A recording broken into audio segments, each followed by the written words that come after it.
Good evening, and thank you for joining. Of course, it's Yom HaZikaron this evening, or we're approaching the eve of, as the sun's going to begin to set as we're speaking together. And tomorrow we'll be having the South Hampstead joint Yom HaZikaron ceremony that will lead into the Yom HaAtzmaut celebration. But we thought, what better way, in a sense, to commemorate Yom HaZikaron than to learn a little bit. And of course, this evening's learning will be dedicated to all those that have fallen, to all those soldiers who over the years have fallen for the state of Israel, and all the victims of terror that have fallen this time. And you know, in fact, we discussed this on Shavuot. The title of our program this past Shavuot was From the Tanakh to the Palmach. And this is actually how they teach Jewish history in Israel since the founding of the state, that they realize that there's this amazing coming back, that for thousands of years, we haven't had a homeland, we haven't had an army, and suddenly the stories of the Tanakh are so real. They resonate so deeply with some of the things we've seen in the last, in these years of modern history. And that's really what I wanted to explore together this evening. I'd like to look at 3 different periods of history and try and see the significance of those particular battles at that time and their resonance for our lives today. And one more word of introduction, that of course Yom HaZikaron is always a difficult day for those families who are bereaved and who've lost loved ones in Israel, but it's also a day of huge intensity and national unity as everybody goes out and observes the minute silence together and go to the cemeteries, etc. But of course, this year they've closed the cemeteries until after Yom HaAtzmaut because of COVID-19. But at the same time, it seems that in some ways, because everything's become virtual, perhaps there's even more of an opportunity for people to unite, for people to find out stories about soldiers or victims of terror that they haven't had before. And there are lots of different resources that I've seen out there that both as a diaspora community and also perhaps pockets of Israeli society that haven't connected in this way before, that maybe they'll be able to find the opportunity without certain stigmas or stereotypes or confrontations, that somehow in this ironic sense, maybe this could be a year of greater unity than ever before. I'd like to start off by looking at the first battle that the Jewish people faced when they came into the land of Israel. This was an iconic battle for many reasons. One, of course, because we've got the famous song about Joshua fought the Battle of Jericho and the walls came tumbling down. But on a deeper level, because this war was really significant for the Jewish people as the first battle they're facing as a nation state in their homeland. And I want to hone in, just before this battle takes place, something really significant happens. And the whole way that this is constructed for us in the Tanakh, bringing together other scenes that we've had before and mashing them up together, really makes us think and sets a whole prototype for the way the Jewish people are going to fight wars in the future. So this is, of course, under the tenure of Joshua. The Jewish people are not used to fighting battles. It's their first battle that they're approaching. And here they are, they're just prior to war. And it's actually just after Pesach, so a similar time period to where we are now. And as it's the nighttime, time of darkness, time of apprehension, and Joshua's alone. And in the dead of the night, he's approached by a man. And it says, and he lifted up his eyes, V'yisayna v'yar, and he looks and he sees, and behold, there's a man who is has ammunition, and he's armed up, and Joshua's taken aback. He's focused on the upcoming battle, and suddenly he's apprehended by somebody, a lone ranger. Who is this? And he turns to him and he says, are you friend or are you foe?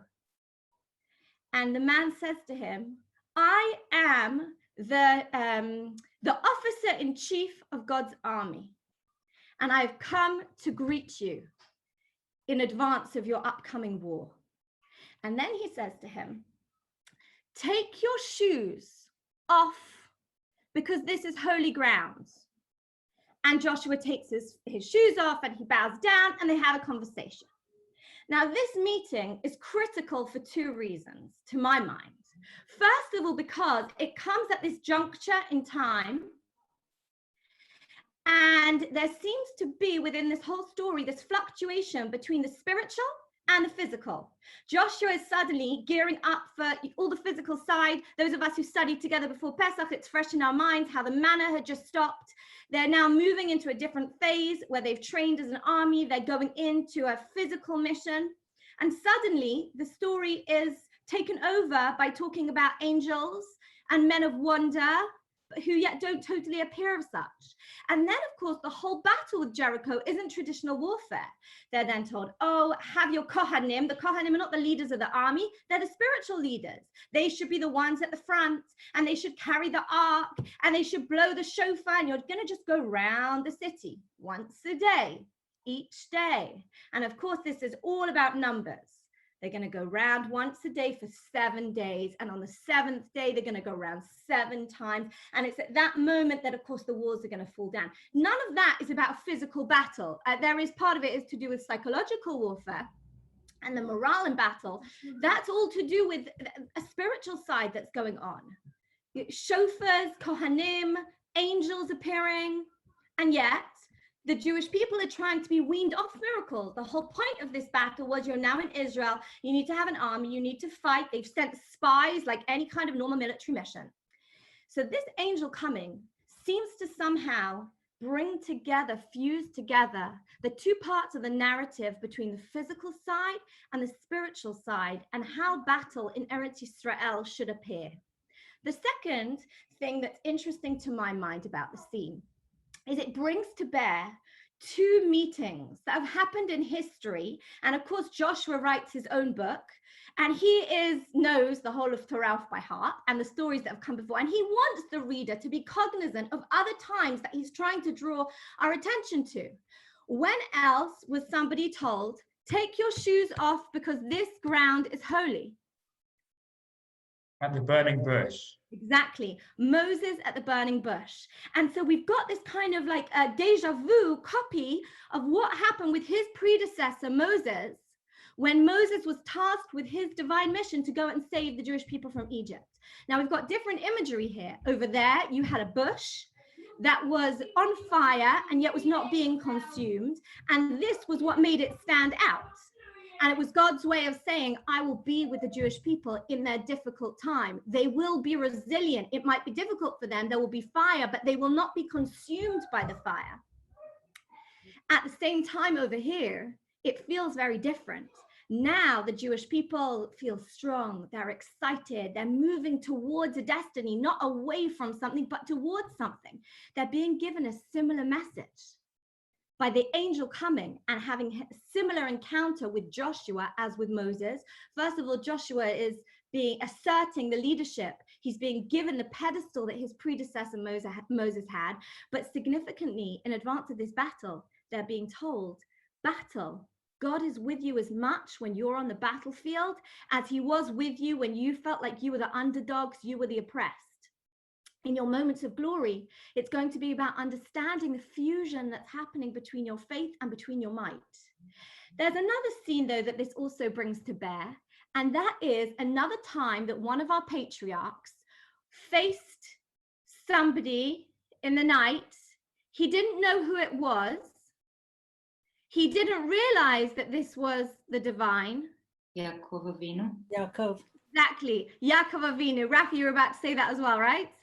Yaakov Avinu is on his way to meet his brother Esau after all these years. He's preparing that he may have to fight. He's trying to appease him. He doesn't know what's going to be. He's moved away all of his family and he's left by himself. And he's so focused on this meeting that's going to take place that he's totally caught off guard when suddenly a lone ranger meets him and fights with him. There's a slight difference. Again, just like with Moses and the burning bush, we have that difference of the bush that's on fire but not being consumed, the Jewish people in their suffering, contrasting to here, the Jewish people approaching their destiny. Over here, we also have a contrast. That there with Jacob, it just says He's there, he's focused on what's coming. So we're just hearing about how he's sent everybody ahead. This is all happening. And then suddenly he's left by himself. Somebody came and fought with him. It's like he didn't see them coming. Here with Joshua, it's different. He apprehends this. He's waiting for something. He's looking for something. He lifts up his eyes, which is traditional language. You know, when Abraham went to the Mount Moriah, he's wandering around waiting for a sign from God. He lifts up his eyes, right? You know, a song of ascent. I lift up my eyes to the heavens. Where's my help going to come from? When a person lifts their eyes, it's that, God, where are you? Here with Joshua, as opposed to with Jacob, where he's taken totally off guard, and a man comes and fights with him, and he doesn't actually realize until after the encounter that that was an angel of God. Over here with Joshua, he seems to be waiting for some sort of sign, something, but yet he's still not clear who this person is. And that's why when he comes and he's armed, he says to him, who are you? You know, a little bit like, I suppose, the rabbi who moved from the shtetl to, you know, Palestine in the 1920s and suddenly finds himself, you know, as part of the Haganah or the Irgun, and is suddenly changed persona in a certain sense, that they're armed and they look different. And if somebody from their shtetl back in Russia would have met them, they would have said, what? You're the rabbi, you're the man of faith. How are these fused together? This is Joshua's meeting over here, where he's not quite sure how to see this man.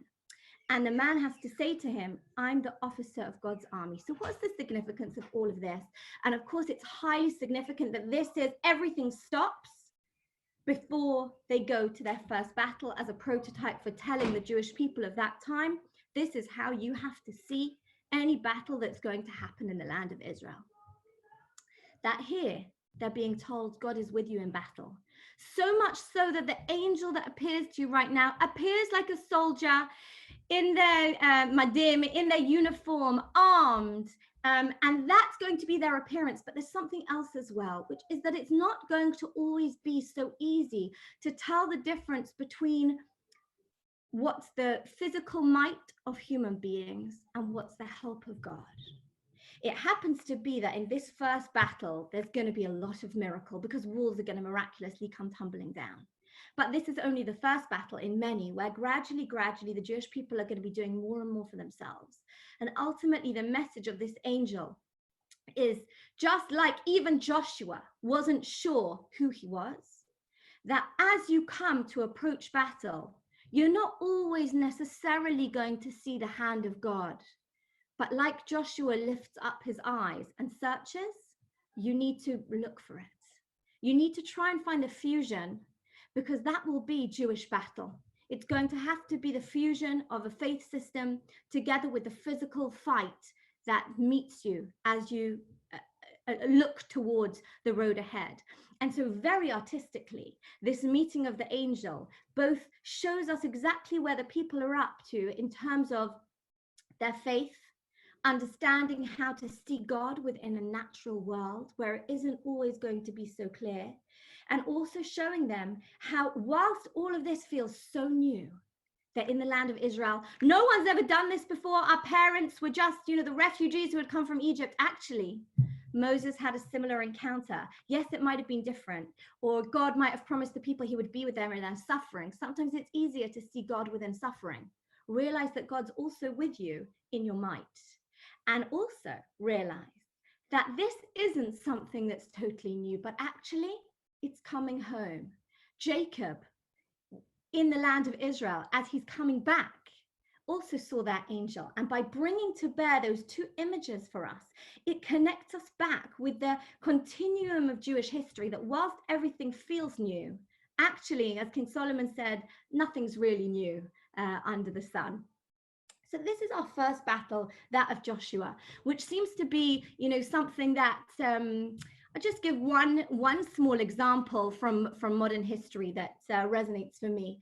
You know, there was the very tragic story of the Lamed Hey, You might have seen there's the path. Some of you may have been there touring Israel, or you might have seen it if it's in between Gush Etzion and Beit Shemesh. There's a small monument in the hills near the forest there that you pass as you drive along the high road. So as they're battling for the state, there was the blockade of Gush Etzion, and there were many Jews who were living there, and they have no food coming in. They're under siege. And so the army, the Haganah, send 35 men under undercover mission. And on their backs, they're carrying very heavy bags, but most of what's in their bags is all food and supplies, medicines, etc. And they send them on a very treacherous undercover mission through the forests to go into the Gush area.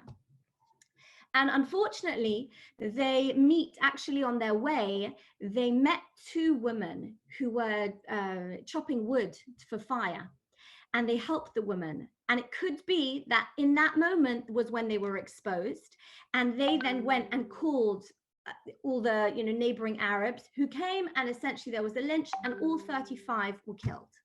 And many of you will, of course, be familiar with this famous story from modern times, a very tragic story. The reason why I mention it now is because when it came to burying them, actually, it was very difficult to detect the remains because the massacre had been so great. And at this moment in history, and quite amazingly, they called in Rabbi Aryeh Levine, who performed something which is actually amazing, especially when we say there's a division between church and state, that this kind of happened within modern day Israel, but at the fledgling years. And they called him Reb Aryeh Levine, and he did something that's called the Gorel Hagra, which is a certain lottery according to Kabbalah, where essentially he drew straws, he drew a lot. And by that, he was able, or that was how they deciphered or at least attributed an identity to each one of the corpses in order to give them a proper and fitting burial and to allow the families to mourn. And in a sense, this story for me, which is something that ever since I'm a teenager has in a way haunted me, but also in a certain way inspired me, brings together that fusion that you see in the book of Joshua. That on the one hand, it's something that's it's a physical mission. They want an undercover mission in order to go and do good and try and save their brethren, as any army in the world would do. And yet, suddenly, in order to decipher who people were, they suddenly are using a mystical incantation. I don't know whether this would happen ever. Please God, it would never ever be a reality today. I don't know if at this era in Jewish history such a thing would be done, but it's interesting to see how at that very early stage of the state of Israel, that same fusion, the same consciousness of bringing together the physical side, but a knowledge of something that's maybe metaphysical, a certain purpose, a certain spirituality, was brought together and brought to bear. And that's the fusion that's set for us in the first story, in the first battle we faced in Israel, where before that battle, the emphasis is totally taken off the physical, whereas for the first 5 chapters of Joshua, it's all about the people getting the physical under their belt and learning to be physical. Suddenly, that all changes in order for us to appreciate that it's not going to be a simple balance of physical and spiritual where we're able to compartmentalize, but we're going to need to navigate between them and realize how they're fused together in a very subtle way. That's story number 1. I want to right click on it and return to it a little bit later. Now I'd like to look at a different period in time, actually to look at 2 battles, if we may, and this is in the period of the Judges. The first one is a high point in Jewish history. The second is a low point in Jewish history. Everybody still with me? Great. Okay. The first battle, which of course we're going to look at, is the battle with Deborah. And the reason why this is a battle that stands out is because this was the time that the Jewish people had been being oppressed for a long time. So we go from Joshua, where the people come in and they're inspired and they're going to have the upper hand and everything's going to be brought into their, into their hands. And actually Joshua sorted as a book that peters out because the people never quite managed to conquer the whole land. They learned to live with the bits they had. They lost their motivation, a little bit like going to tidy one's room and you start off inspired and then it sort of peters out at a certain point, or at least you can see what me and my kids have been, the mundane issues we've been dealing with in the last few days. But so here you have the book of Joshua. Now we're suddenly moving on to the book of Judges. They need to live with that reality, which is that they've got lots of pockets of people who are opposing them and who are not favorable towards them. And those people become thorns in their side. And so here you have the nation who are the thorns in their side. And the way that they're described is that they have 900 steel chariots. Now that stands out for us, of course, first of all, because to have 900 steel chariots means they are an uber nation. They're powerful, they're wealthy, they're affluent. Clearly they're going to have the upper hand. But also the minute we start talking about riders and chariots, it takes us back somewhere into a dark area of our history, which is to Egypt, right? Where it ended off well, where the chariots sunk miraculously into the sea. But once we're now living in the period of the book of Judges, chariots don't drop into the sea anymore in the way we're living in a real world. And so once we start talking about chariots, we remember that the story of Egypt being oppressed, going on for a long time, and the people are living in huge fear. And comes along Devorah. Devorah is described as a judge, but she's also the wife of Lapidot. Of course, lapid, which is a word that's used a lot at this time of year, it's a torch, it's a fire, right? And there's huge significance to their name. She's the bee, right? And she's married to the fire. There's passion here. There's people who are not just going to live with the status quo. And she calls the head of the army in and she says, why are we living like this? You need to go and you need to fight. And his words to her are, well, I'm not going if you don't come. I'm scared. And of course, his cowardice we can laugh at, but we can also understand it. On the face of things, they are facing a nation who they don't stand a chance against them. But Devorah represents the spiritual side, just like we had with Joshua, the fusion. They've now been separated, and over here, Devorah represents the spiritual, trying to impact or sort of egg on or help mentor Barak in the physical sense. And so he says, I will go if you go with me. And she says, okay, but you know what's going to happen. God, and it's a great quip, which is even used by feminists today, when she says, God will deliver them in our hands, in the hand of a woman. You're going to see that we're going to be saved, and it's going to happen under the leadership of a woman. And he says, he's not bothered by that. So at least we see he didn't have ego. And he says, okay, fine. If you go with me, I'm there. I.e., I need that spiritual sense of motivation, of inspiration, because alone I'm scared. When I look at the face of it, I see the fact that there are 900 steel chariots and we don't stand a chance. But if you're with me, if you're the reminder that God is with us and you keep by my side, I will hopefully continue to have the faith that we'll be able to make it through this battle. And of course, this is the whole way this story is constructed in such a brilliant way, where we see how Barak brings the men of war on foot, right? And he sets them up. And then, of course, what's going to happen is if they come out to war, they're going to be greeted by Sisera and his army and his 900 chariots. And the 900 chariots, of course, contrast with, the poor little Israelites on foot. And that's a moment that for any reader, and certainly if you're the officer of that army, you would have felt scared. And it's just that moment that Devorah comes back in and she says, you don't need to worry because God is going to deliver them into your hands. Once again, we see this sort of the spiritual and the physical overlay and his need for that spiritual or the mentorship coming and being there at each step of the way to help him through the battle. And of course, there is an incredible victory over here under Devorah. And there's one more point that I want to mention, which we see right at the end of Devorah's victory. And then we're going to contrast it to another battle that happens at a different point in time. And that is the famous song that Devorah sings, Shirat Devorah, that she sings at the end of the battle in jubilation. But there's one line in that song that is so poignant. She describes Sisera's mother sitting by the window, waiting for him to come home, and how he sat by the window waiting. She sat by the window waiting, and he doesn't come. And she starts to tell herself, well, they must have had such a wonderful victory that he's just dividing the spoils of war. That's why he hasn't come. So she waits and she waits and she waits. And of course, unfortunately, or fortunately, he doesn't come. And when she realizes, and there's no way of escaping it, she just wails. And of course, it's that wail, Teyabev, that we use as the whole basis for our blowing of the shofar on Rosh Hashanah. That's how we know that there are 100 blasts. There's something incredible here, that for such a powerful, something that's so central to our ritual, we take from our arch enemy's mother, which of course is a discussion for a different time. But I want to bring it up here because the fact that Devorah, in her moment of jubilation, mentioned it in such poignant terms, in such empathetic terms, is significant.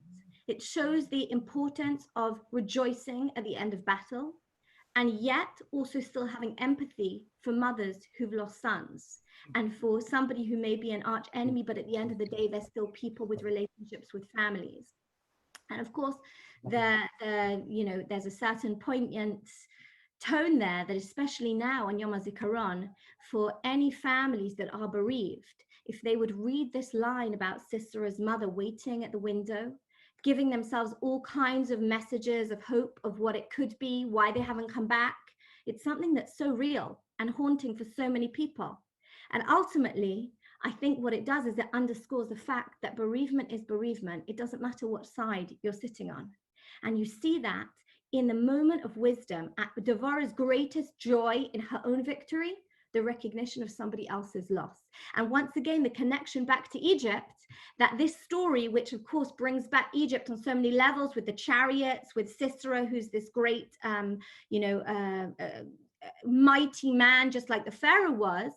And yet so too, we rejoice on Pesach that they were no longer, and yet we don't say a full Hallel, and we spill out our wine as a recognition that we too empathize and have sympathy, that we never want to rejoice at our enemy's downfall at the same time. And we see that too through Devorah. Now I want to hone in over here on a battle that contrasts to the wisdom of Devorah, to the breadth of Devorah, to the faith of Devorah, and this comes towards the end of the book of Shoftim. This is the famous story of Yiftach. Yiftach dealt a splendid victory for the Jewish people. That's not what he's known for. And the whole story of Yiftach starts in such a difficult, argumentative way. Yiftach was a child who was split tribes, and therefore he was rejected by his brethren, and they said, go live somewhere else. And so he's carrying this baggage with him from the very beginning. This totally contrasts to Devorah, who is sort of this stable, wise character sitting judging under her tree. And unfortunately, this was also the kind of downward spiral that things have taken at this time in Israel. And Yiftach goes out with a bad crowd. Actually, it sort of reminds us of like Yishmael, Esav and Yishmael going out to each other when it says they went and they were rejected by those who were on the inside, so they went and found other friends. So this is what happens with Yiftach. But the thing is, he's called back in. He's called back in when the Jewish people are once again facing battle, and there's nobody to really take on the enemy. And so the elders of Gilad bring him in and they say, look, we think that he was a strong guy. We think that you could head up the battle. Now, this is, in a sense, a moment of triumph for him, because he's been rejected his whole life. And now suddenly they're coming and calling him back to lead the army. But so we're reminded that the whole story starts in this very fractious way. It's all about dispute, baggage. That's how it's framed. And so he says to them, okay, look, but you don't really want me. You always rejected me, and you're only calling me to win your war. But let's make a deal. If I win the war, I become the leader. So this is all about ego. It doesn't smack of Deborah saying, okay, it'll be delivered through a woman. That should be the worst of your problems. This is going to be about God. He says, look, if we win, I become the leader. And then something very interesting happens, that through Yiftach's dealings with the outside world, it acts as a foil, what we call in biblical literature, when something is set up to show how different it is to something else. So Yiftach goes and deals with the outside, and his first thing to do is he tries to appease them. And his language is so different to the way he speaks within the Jewish people, where he's bitter and negative and petty. He goes to the people and he says to them, look, Ma lieve lach, what's up between you and me, which is a very colloquial language that you would normally use if two friends had a dispute. And he says, look, why is it that we're not getting on? And you think, good for you, Yiftach. You're really trying everything to avoid war. And of course, they come back and they say to him, well, you came and took our lands away. Right? Again, smacks of modern history. And he says, well, we didn't come and take your lands away, because if you go back, and this is why the story of Yiftach is the Haftarah of Parashat Chukat, when we recount this history, he says, we came to you and we said, can we pass through your land? And you said no, and that was what led to a battle between us, etc., etc., etc. To cut a long story short, because I really want to come to the tragic end of Yiftach. Yiftach relays this with huge patience, and there's a little bit of backwards and forwards, and yet they don't accept anything. And so he's left with no choice. We've tried diplomacy. Okay, now we'll have to go to battle. And so there ensues a battle, and it's a straightforward battle where the victory comes straight away to Yiftach and his men, and he leads it well. And that's a triumph. And we should leave the book of Judges and say, look, Yiftach was a good leader. He saved the people from oppression. Nobody else could do it. He had to be called on. Except that the sages didn't see Yiftach in this light. They actually saw him as a terribly negative character. The reason being that before he went off to war, he spoke in terribly superlative terms about everything. They saw him as a reckless character, a character who was driven by ego and who didn't make calculated decisions. And that when he went to war, he said, the first thing, and this is really what he's probably most famous for, and those of you who it's not ringing a bell will probably now say, that's Yiftach. That he said, the first thing that I see when I get back from war, I will offer up, i.e. I'm so religious, I am so faith-driven that I won't get carried away by my own might. But when I get back from war, if I'm victorious, the first thing I see, I will offer as an offering. And of course, what was the first thing that he saw? His daughter.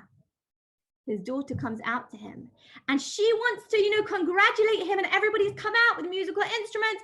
And he says, oh no, but why have you come?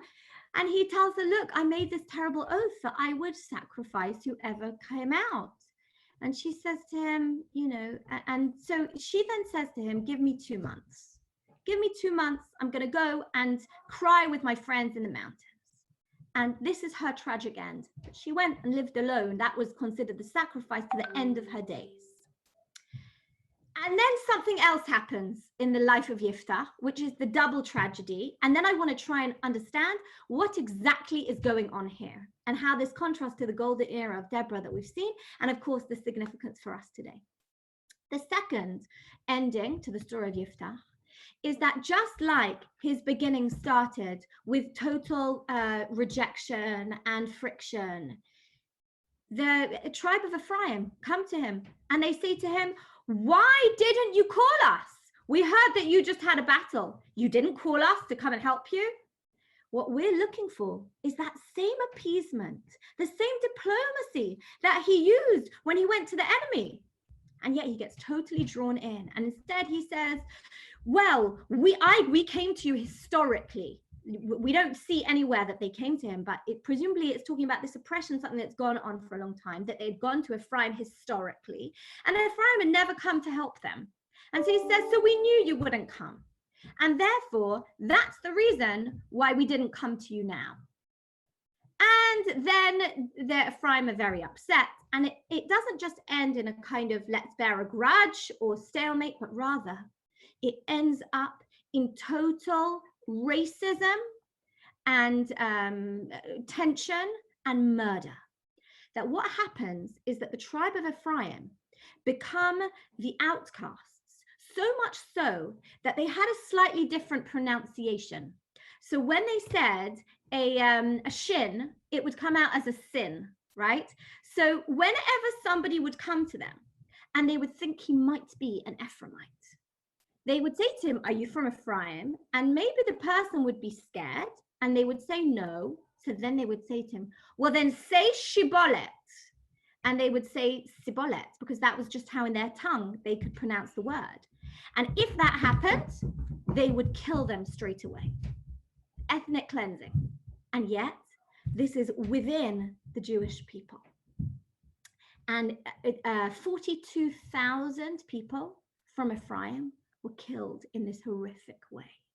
So we look at the story of Yiftach and we contrast his patience with the outside enemy to the total lack of tolerance towards somebody who's within our own nation. Unfortunately for me, this brings up sort of the images of, you know, somebody in the Shoah and the Holocaust who they would have said, are you a Jew? And they would have said no. And they would have said, well, let's check, you know, to a male Jew or something like that. And here, by forcing them to say a word that they knew somebody from Ephraim would pronounce differently, that was reason enough to kill them. And so we take these two parts of Yiftach's ending, and that's what we paint his character with. Let's go back to the daughter of Yiftach to understand a little bit more what happened there. Because we've got two questions about it. The first question we have is, why didn't he do something?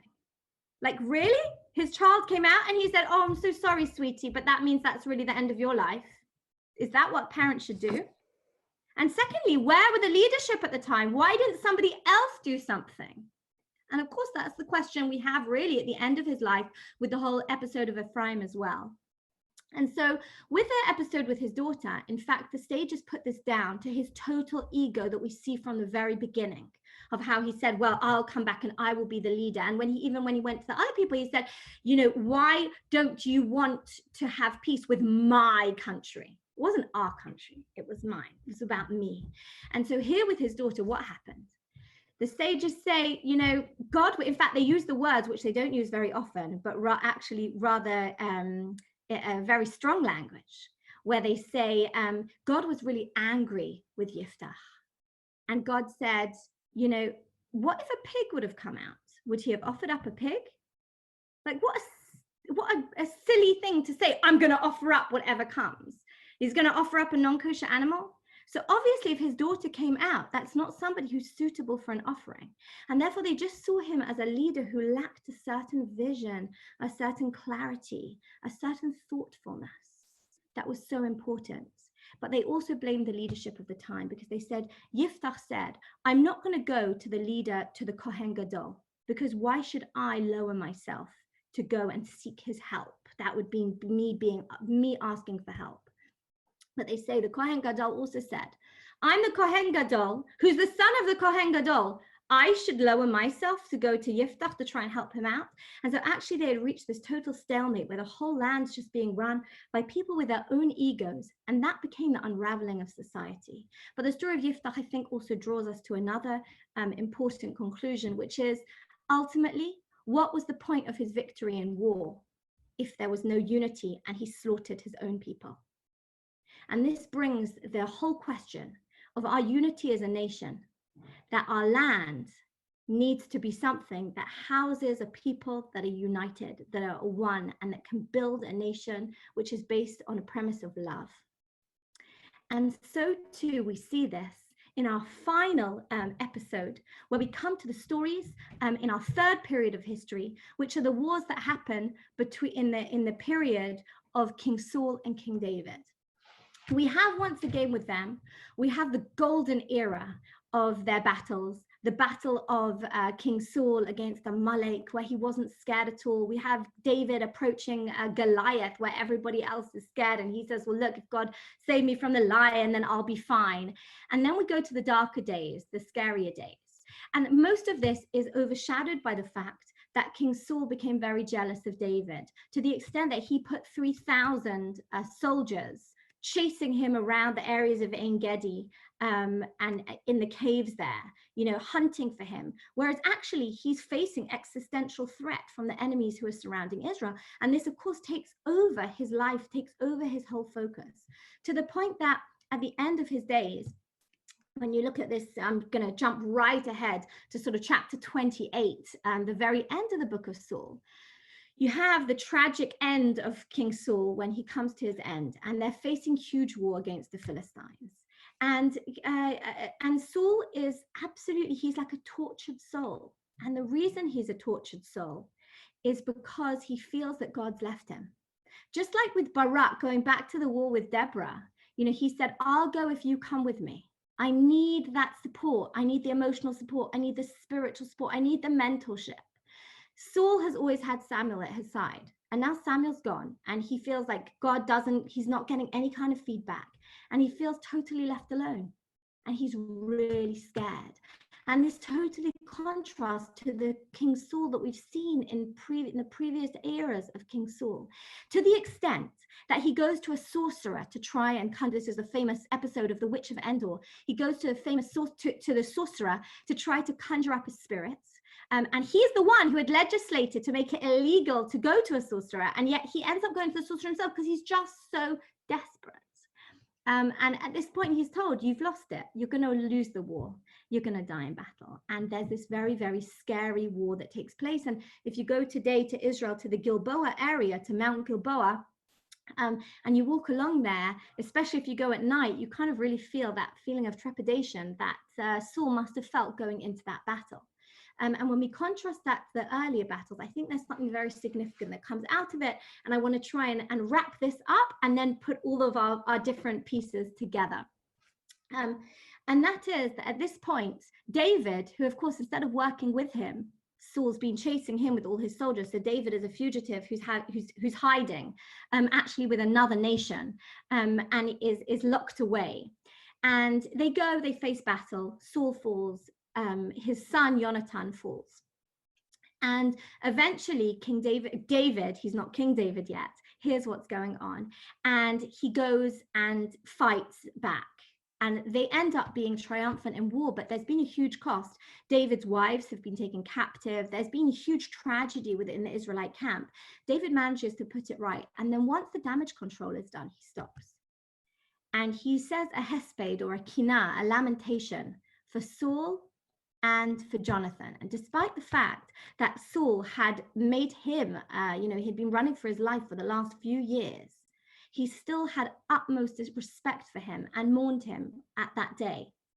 And part of his famous words, which are repeated on Yom HaZikaron, are, Ech naflu hagiborim, how was it that the mighty fell? And then he also says about Jonathan, who of course was his closest, most beloved friend, Sar li alecha Jonathan achi. I'm so sorry about you, my brother Jonathan. And once again, in modern history, these words have almost come to haunt us in a sense. If Bibi Netanyahu on his page tonight puts that quote about his brother, Yonatan Netanyahu, who of course was killed in Ein Tebi. And that was also the words that were written on my friend Yoni Jesna, Zichrono Livracha, on his tombstone when he was killed in a suicide bombing. These same words that King David said for his beloved friend, Jonathan, have come back in modern history in such a poignant way, still all about the battles for Eretz Yisrael, for some of the modern day heroes of Eretz Yisrael. But what we see from David over here is the significance that once things were safe enough, he needed to stop. He needed to stop, and he needed to mourn. He needed to commemorate. And only then did he move on with practical leadership for the Jewish people, for making sure that there was justice, and that there was a robust sense of security, and that things could move forward. And since that island of time, that when you go back to Samuel, to the first book of Samuel, chapters 28, 29, and you read those chapters and you just see how they freeze, there's a certain sense of Yom HaZikaron, the way they stop for his kinah, and then they move on. that dissonance that one feels on Yom HaZikaron, where everything stops, and then you're just thrown into the celebration of Yom HaAtzmaut the next night. That's in a certain sense really what jumps off the page when you read the narrative of David mourning Saul. That there's the kinah, the intense mourning, and then it just moves on. It moves on into life. That through their death they gave us the gift of being able to continue on with life. And so now I just want to really put these pieces together, 3 thoughts to take away with us. And of course, I think there's so much that come out of these stories that one can just read them and reread them, and every time something else resonates depending on probably what's going on in our lives. But 3 messages that for me are significant in terms of what this did for the prototype of battle in Eretz Yisrael and for the Jewish people. The first is that for us, the significance of the spiritual and the physical coming together. That we've learned that we can't just rely on miracles. We can't just rely on the hand of God to somehow come and save us. We need to be able to fight for ourselves. But within that, we hold on to the deep foundations of our faith, to the underpinnings of spirituality, to the learning that all goes on to help with the fight. And we see that right from the very beginning, from that fight, the battle that took place with Joshua that was preempted by the visit from the angel in his uniform. Second of all, that in a sense, we've always punched above our weight. You know, the fateful mistake that came when the Jewish people were supposed to go into Israel for the first time. When they came back, they sent the spies. When they came back, you know what their fateful mistake was? That they said, we were like grasshoppers in their eyes. In fact, it doesn't just say that. It says they were giants. We were grasshoppers in our eyes, so we were in their eyes. That's what we call in our house, we call it grasshopper mentality. If you've got a low self-esteem, so then you'll speak like that, right? Don't have grasshopper mentality, you know, speak highly of yourself. So in a sense, this was where the Jewish people fell down. And when we look at the other stories, when we look at what happened with Deborah, when they're fighting an army with 900 steel chariots, and she said, don't worry. In fact, she uses the same language that the spies used in their despair. She uses in the belief that they can do it, the word ephes. You'll be able to do it. And so over here we see we've always punched above our weight with a certain believing that just believe, can't always rationalize it. And you know, just reading through Megillat, I was reading through the Megillat Milchemet Sheshet HaYomim, the scroll they've written now, a scroll of the historians written about the 6-day war. And you know, when you read, actually reading it, especially in COVID-19, I was reading it sort of as we were in the early days, I should say, and you know, speaking about what they had planned for, what they feared was going to happen in the 6-day war. And we look at history and say, wow, how did that not happen? That's like the Deborah, they faced 900 steel chariots, and yet it was okay. We were being surrounded, going to be wiped off the map, and yet it was okay. You know, and that I suppose ultimately was the greatest hope. In the beginning, I said with COVID, you know, let's hope that we're predicting for something that is just not going to actually end up being as terrible. And I suppose we still have to cling on to that hope somewhat as much as is possible.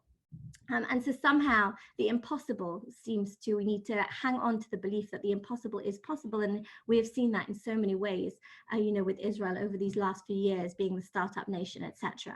And finally, and perhaps most profoundly, is the fact that our unity, that when we receive the Torah is one of the rare moments in time that we were described as one nation who had camped as one, that we were Am Echad B'Lev Echad, we were one nation with one heart. And so many of these stories, both from looking at the battle that Yiftach faced and how he undid any good through his triumph, was short-lived by the way he treated his own nation. When we look at Saul's whole way that his character unraveled, the trauma that he created for himself by putting all of his energy into pursuing David and thinking that he was a national threat and sending 3,000 soldiers after him, instead of actually focusing on what the real issues were.